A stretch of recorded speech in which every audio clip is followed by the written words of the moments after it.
Buenos días, Juan Pablo Roa, Delgado. Háblame para empezar.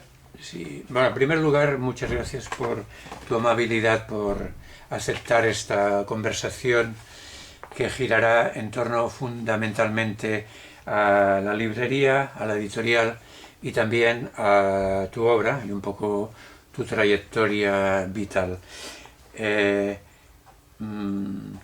Empecemos por la librería, si te parece. Sí, claro. Dime cómo se llama, dónde está ubicada, qué especialización tenéis, qué objetivos. Bueno, pues la librería se llama como... Nosotros empezamos siendo una revista de poesía y siempre nos hemos llamado Animal Sospechoso. Sí. Empezamos Tú la inicias con Roberto Raffetto. con Roberta Raffetto, sí, es mi compañera. Sí. Muy bien. ¿En qué año aproximadamente? La revista fue en el 2002 2002. Vale. y la revista terminó de existir en el 2010 y ya en el 2013 empezamos como editorial. Bien. Esta revista, para incidir un poco, dura 8 años, me parece que... Sí, 8 años. ¿Y qué hacíais? ¿Qué cantidad de...? era una revista anual, era un Anual, anuario. sí. Pero como todas las revistas de poesía, pues de 8 años salieron 4. Sí, discúlpame, si quieres te puedes quitar la máscara. Es que no. Yo ya la... Vale. Sí. Dime. Pues la revista se llamaba Animal Sospechoso y duró 8 años. Hicimos 4 números en 8 años. Y era una revista que jugaba con los elementos del mar para hablar de las dos orillas de la lengua castellana. Sí, España y América Latina. sí, Entonces siempre era como imaginarse entrar a un bar donde estaba la gente que sabía de poesía. Entonces en una mesa estaban las novedades, se hablaba un poco de reseñas, se hablaba de libros. sí. Había una sección que se llamaba De La Habana viene un buque cargado de, en referencia a este juego infantil, donde había pequeñas antologías de 2 poetas americanos y 2 poetas españoles. Bien, Y había todo lo que gira alrededor de la poesía, entrevistas. sí. Tú eres nacido en Colombia. Yo nací en Colombia en 1967. 67, sí. Entonces en esta revista aparecen poetas centro y sudamericanos solamente o también españoles. O sea, No, siempre es la mitad, digamos, la cuota era mitad españoles y mitad americanos. sí. Y los poetas españoles que publicasteis, ¿los conocíais personalmente? ¿Vivían en América? ¿Estaban aquí en España? Buscábamos sus direcciones porque era gente que nos interesaba, que nos gustaba, entre algunos habíamos leído. Y entonces de algunos hacíamos dosieres o de otros... Pero simplemente como dar una especie de actualidad, aunque poesía, la actualidad no es tan importante. Sí. Pero eran los poetas del momento que nos interesaban. Entonces Sí. hacer pequeñas antologías y buscar su dirección. O sea, ¿Recuerdas conocíamos su obra, no su... Los conocimos a través de la revista, mejor dicho. Sí. ¿Recuerdas algunos de estos poetas publicados? Mira, estaba Jordi Doce, Olvido García Valdés, María Auxiliadora Álvarez, que es venezolana, bueno, Andrés Sánchez Robaina, Nicanor Vélez, montones. Sí. Tú viajas por Portugal e Italia entre el 1993 y 97, ¿es posible? Yo me fui de Colombia en el 93, estuve un año en Portugal. Sí, En Portugal estuve un año, en Lisboa, y allí conocí a mi compañera italiana, que Sí. seguimos juntos, y nos casamos y nos estuvimos en Colombia 3 años y luego en Italia 3 años. sí. Y de allí nos vinimos para acá. Ella es Roberta Raffetto. Sí, muy bien. Y venís aquí a Barcelona En el 2000. en 2000. ¿Y entonces qué hacéis? ¿Abréis esta librería inmediatamente? ¿O? No, la librería la abrimos hace 5 años. En realidad la librería es el final de un proceso que inició con la revista en 2002. Abrió como editorial en el 2011 o 2012 y en el 2017 abrió como librería. Vale, entonces hay la editorial y la librería. 2015 abrió la librería. 2015 la librería y anteriormente hay la editorial. Sí. Entonces el nombre de la editorial y la librería es el mismo. Es el mismo, es una cita de Nicanor Vélez, hablando a propósito de la obra de José Ángel Valente, donde Sí. hay un punto donde afirma Nicanor que para José Ángel Valente la poesía es como un animal sospechoso al que la ideología le tiene miedo porque no sabe Hacia cómo dónde tratarlo. va, qué quiere. Claro. Siempre está la resistencia de la poesía frente al poder o frente a la palabra cristalizada o la realidad Sí. cristalizada. Porque la poesía como forma artística, digamos, es un sistema abierto, no es tan cerrado como pueda ser, y lógico como la ciencia, por ejemplo. Claro. Entonces, Aunque, por ejemplo, si en política alguien habla de democracia, sí, más o menos sabemos de qué habla, aunque no tenga nada que ver con la democracia. sí, Pero si le dice un poeta, seguramente te está tomando el pelo, o su palabra es una palabra ambigua, sí, porque es una palabra acechante, no Sí. está terminada de hacer, es una especie de ciencia de las emociones. Entonces, Sí. piensa a través de las emociones, y entonces las palabras adquieren un espectro mucho más amplio. sí. Puede haber un trasfondo demagógico o una mica sofista, ¿no? Por eso es que no funciona utilización. la poesía política, la poesía de consignas no funciona, porque Claro. tiene muy corta vida. Sí, esto es como el arte panfletario, digamos, el Sí, arte digamos, plástico, ¿no? Tiene es una utilización de la política del arte, ¿no? una instrumentalización Con- del con- arte, claro. Aquí en España fue muy potente el En los tema años 70. de Busoño, que decía que poesía es comunicación, pero si poesía es comunicación, pues ¿qué diferencia hay entre un artículo periodístico y Claro. un poema? Claro. O un anuncio No funciona. Y en América publicidad. Latina esa versión fue la poesía del compromiso. Sí, sí. Que terminan siendo consignas del partido y pues de poesía poco. En realidad Sí. la poesía no la puedes domesticar para ninguna ideología. Sí, en aquel momento, pues la situación política, tanto allá como aquí en otros momentos, parecía que era muy necesaria, pero este debate existía entre artistas que decían, reivindicaban más la libertad del arte en frente de unas consignas políticas. ¿Cómo se puede llegar más a la gente a través de una poesía clara, diáfana y social? ¿O cómo? ¿O de qué manera? Uno es un sistema más rápido, otro es más lento, más... No es que la poesía no está hecha para el eslogan. Vale, Y pasa lo de siempre. Una cosa son los primeros maestros y los seguidores pues terminan imitando. destrozando esa primera intención. Compara a Jaime Gil de Viedma con lo que vino después. O Sí. compara a Blas de Otero incluso. Sí, Aunque la poesía social tenía sus limitaciones, hay poemas de Blas de Otero que aunque va antes de la militancia, sorprenden, porque no te están diciendo que tiene que ser blanco o negro, simplemente juega con las palabras del poder. Era muy difícil bajo la dictadura sí, zafarse, pero es la poesía la que ayuda a zafar siempre en los sistemas donde está la censura. La poesía es la que logra zafarse de alguna manera. sí. Aquí en Cataluña, y no sé si en Europa en general, pasada esta fase más de que también la vivimos aquí, en la época de la dictadura franquista, de esta poesía social y literatura también, han venido muchos años de lo que se ha llamado poesía de la experiencia, que era más subjetivista. ¿Piensas que esto se ha superado también? Porque estamos en un momento también de crisis general y que se vuelve hacia una cierta politización del arte. Pero yo creo que la llamada poesía de la experiencia caló en la cultura, Sí, y eso lo ves en mucha de la nueva poesía. Que, bueno, sí.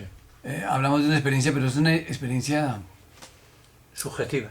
No, no puedes hacer de tu experiencia, desde mi punto de vista, un hecho universal solo porque se te ocurre a ti.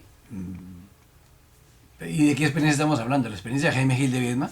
Jaime Gil de Viedma no habla de su experiencia, habla de su experiencia escritorial. Sí, Jamás nos cuenta lo que pensaba Sí. en la tabacalera. No, no, nunca lo pensó, no, no lo sabemos. no es biográfica. Sabemos es, incluso en el poema donde él se mata a sí mismo, en la muerte de Jaime Gil de Viedma, él habla sí, pero es de su experiencia como lector, de su experiencia leída, de esa música que él compone para hablar de esa máscara suya que era el poeta Jaime Gil de Viedma. Pero Jaime Gil de Viedma también era el hombre respetable, secretario de la tabacalera, que era una de las últimas empresas coloniales. Sí. De esa parte de Jaime sí. Gil de Viedma no sabemos nada. Sí. De pronto en sus diarios un poco, y casi que ni, pero digamos que en los diarios. Pero en la poesía de Jaime Gil de Viedma no tenemos ni idea quién es ese hombre real que tiene que aburrirse ahí o no, Sí. en esos cócteles de empresa. Sí. No es una biografía. Conocemos es su postura contraria. Sí. En todos sus poemas siempre hay como una sorna, una ironía, un deje. Es su respuesta a la situación.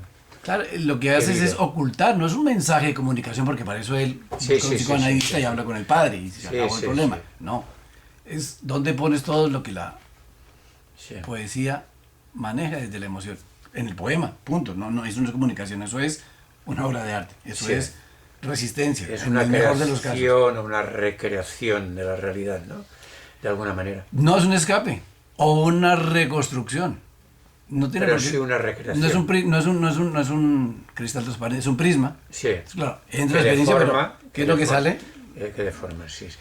Ni siquiera el poeta sabe muy bien a dónde va con sus poemas. Quiero decir, Exactamente. el objeto poema transforma al poeta. Sí. Si no estás en la consigna, si fuera tan fácil, tan claro, tan diáfano, caes en la consigna y pones instrucciones para escribir un poema. Y Claro, se lo das al ordenador y el ordenador que lo haga todo. Pero no es así. claro. Sí, hay la parte de desconocimiento, de misterio, de aventura, de encontrar aquello que tú mismo no sabes exactamente qué es y va tomando forma a través de un impulso inicial, ¿no? Y habla más desde la imagen que desde la palabra. Porque las palabras Desde la imagen, desde las Las metáforas. palabras son un bien público. Entonces, no puedes decir 4 letras porque nadie te va a entender? Tienes que usar la lengua de base que todos usamos, pero usándola de una manera desacralizadora, de una manera ambigua. Creativa. Puedes decir con una palabra algo que no es esa palabra, y ahí es donde nace la imagen de la poesía. Sí, de forma metafórica, simbólica, con dobles sentidos. Pero en realidad piensas que la poesía es una expresión del individuo, del ser humano, que vive en un contexto social. Cuando se crea esa poesía, cuando ese individuo tiene la necesidad de expresarse, en ese momento trasciende la realidad, lo que tú dices, lo del prisma, ¿no? O sea, y es una aventura, ¿no? Que se inicia a partir de una necesidad interna. ¿Tú crees que hay dos tipos de poetas? Unos que podrían ser muy intuitivos, inestables, que trabajan cuando le viene la musa esta de la inspiración, y hay otros que son muy laboriosos, metódicos y que trabajan.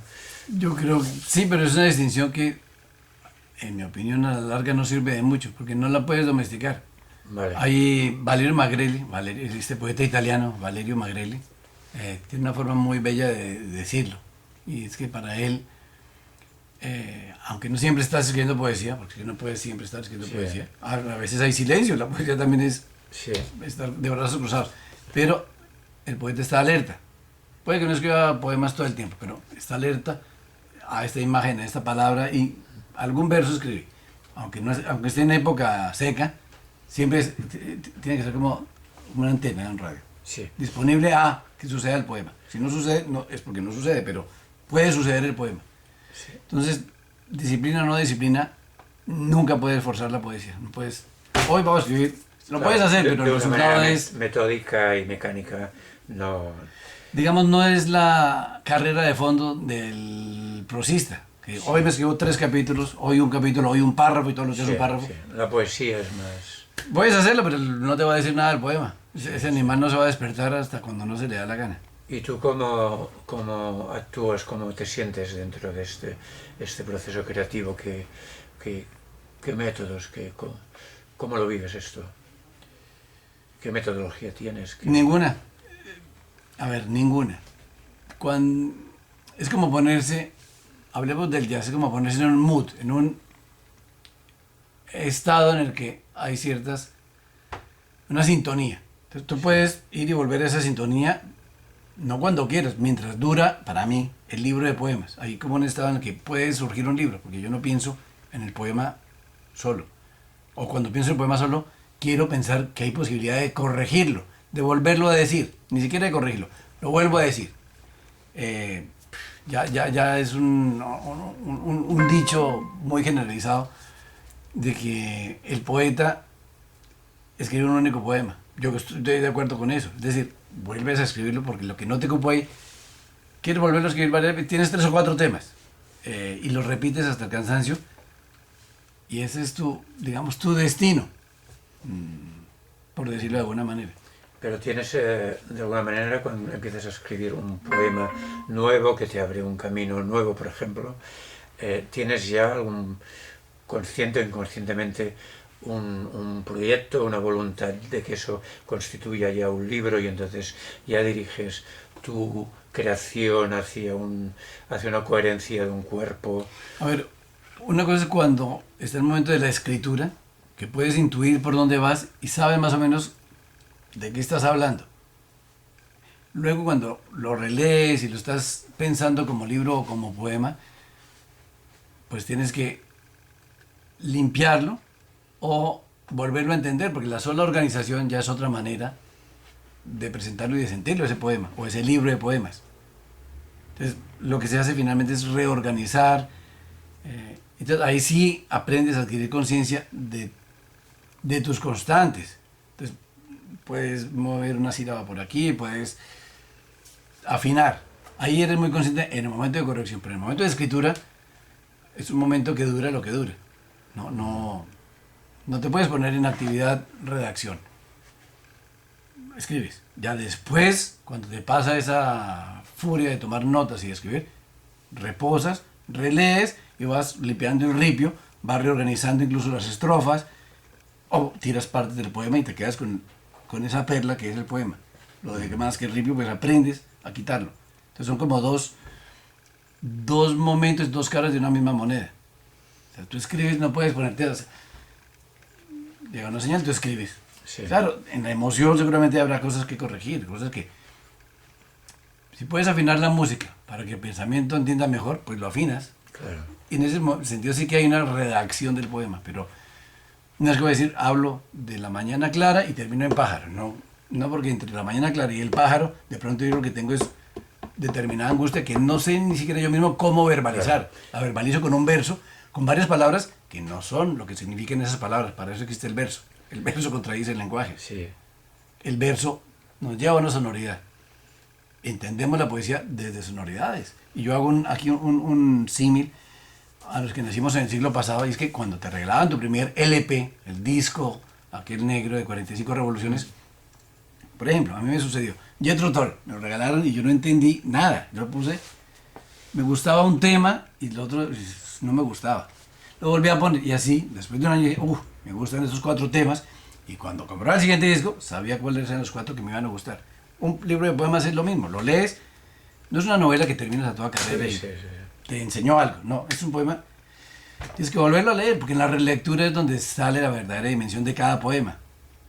Lo que entiendes en la primera lectura es una cosa. Y has de encontrar el momento adecuado tuyo de vibración para conectar con la vibración del poema. Después de pasados 30 años, ¿cómo leemos? ¿Cómo releemos esos libros de hace 30 años? Es otro libro, aunque sea el mismo libro, sí. Tu lectura hace que ese libro sea otro libro. Porque tú eres también otra persona, en el sentido la misma, pero... Entonces la poesía de la experiencia es pobre cuando de partida de la experiencia te explica su experiencia. Sí, cuando adquiere sentido cuando la experiencia lectora te lleva a ese poema y tú entiendes otro libro. Sí. Es que es... Por tanto, esa detrás... Es tan fácil que es difícil, porque es fácil, es elemental, pero es de... escuchar con atención. Sí. Entonces la poesía, digamos, de la experiencia no debería ser ni una poesía descriptiva muy periodística, ni tampoco terapéutica. Tendría que trascender, ¿no? Yo creo que tendría que hacer lo que le dé la gana, porque a ver si otra vez volvemos a Valerio Magrelli. Sí. La única regla del poema es romper todas las reglas. Tienes que saberlas, pues los surrealistas escriben sus locuras. Te quería hablar del surrealismo, sí. El surrealismo, Bretón, sí. Se conocía al dedillo las formas tradicionales. Sí. Que no las usara, sí. Cuando las rompe, las está usando para romperlas. Sí. Entonces, lo que te digo hoy, no existe la poesía de la experiencia y de la no experiencia, la poesía del conocimiento y del no conocimiento, porque el poema es su única familia, sea el mismo. Sí. Entonces, hablar en grandes familias es como hablar de generaciones. Sí, sí. Es un corsé para meter cosas tan distintas, pero que nos parece igual solo porque Sí. le ponemos en un corsé. Sí. Entonces, no hay tal. Tenemos una tendencia racionalista, racionalista, de clasificarlo todo, etiquetarlo, Y creo que ponerlo en escuelas. una tara de modernidad. Porque ¿Y qué? una tara de modernidad. Sí, Hace muy pocos siglos que queremos ser originales. sí. Esto viene del romanticismo, Claro, más bien, ¿no? pero decirle a un poeta griego o romano antes de Cristo que era original era un insulto. O sea, Sí, hasta Dante vemos que él quiere parecerse a Virgilio y busca Sí. las maneras de ser Virgilio en su época. sí, Hoy, con tanta modernidad, creo que está muy bien. Estoy feliz de vivir en la modernidad. Pero no nos creamos tanto que somos el hijo de nadie. no somos tan originales Eso como del creemos, self-made ¿no? man es un invento para las pelis de Hollywood, de los actores muy guapos, pero en la realidad no funciona así. La lengua no es nuestra, no nos la hemos inventado. Exactamente. Los libros se Más hacen bien hace era- 500 años de una manera que La nos vamos a cultura inventar. todo es social, somos animales sociales. Más bien reconozcamos nuestras herencias. Eso para mí es escribir. Sí, Cuando escribo, hay expresiones de mi abuela o de mi Influencias. bisabuelo que yo me recuerdo de niño y trato de que Claro. eso sea mi lengua. Por supuesto no voy a hablar así en la vida cotidiana porque no me comunicaría. claro. De poemas que he querido robarme, porque muchas veces tú lees un poema y es tan espectacular la sensación al leerlo que tú dices, este poeta me robó. Entonces en venganza tú te robas ese poema. Sí. No tan literal, pero Hay las esa expresión dices, apropiaciones. algún día yo tengo que escribir una cosa así, como esto que me sorprendió. Aunque no copies directamente, eso va creando un pozo, y ese pozo es nuestra supuesta originalidad. Entonces reconoce el pozo para ver a quién copias, Sí, qué es lo que quieres que tu lengua sea. sí, Y ahí reconoces una originalidad justamente en lo contrario, en de dónde vengo. No es que yo soy de ninguna parte, no. sí, Venimos de una tradición, venimos de una manera de entender la vida, la lengua. sí. En las artes plásticas, y empezando por la iniciado en la arquitectura, con la posmodernidad de los años 80, se rompe un poco el tabú de los sismos, hablo ahora Sí, ya sí, sí, claro. mes de plástica, y entonces se recupera la libertad de atravesar cualquier ismo y cualquier influencia, apropiarse o reapropiarla, hacer reinterpretaciones, y eso ha sido un cierto saneamiento de los tabús y la rigidez de la modernidad que tenía que ser dentro de unos cánones y de unos ismos. Sí, sí, por supuesto. Eso creo que ha favorecido una mayor libertad para personal, subjetiva, ¿no? O Sí, sea, sí. y el traslado de unos estilos a otros y de una época a otra no sería tan inconveniente en este momento, ¿no? No, solo que, a ver, como todas las revoluciones, Claro, es que eso fue una revolución. el también. disfraz de la revolución dura mientras dura la revolución. Cuando se acaba la revolución, es mejor buscarse otro traje. Vale. Es simplemente eso, no es que... Es buena metáfora esta. Jamás se nos ocurriría replantear un feminismo como el de los años 80, pues porque los enemigos son otros, el mismo pensamiento ha encontrado otros modos de hacer y decir. Sí. El mundo es otro. Ujú. Entonces, no hay una verdad que nos sirva todos los siglos o todas las décadas. Cambia. Esa es la verdadera libertad, Sí, saber cambiar a tiempo. sí.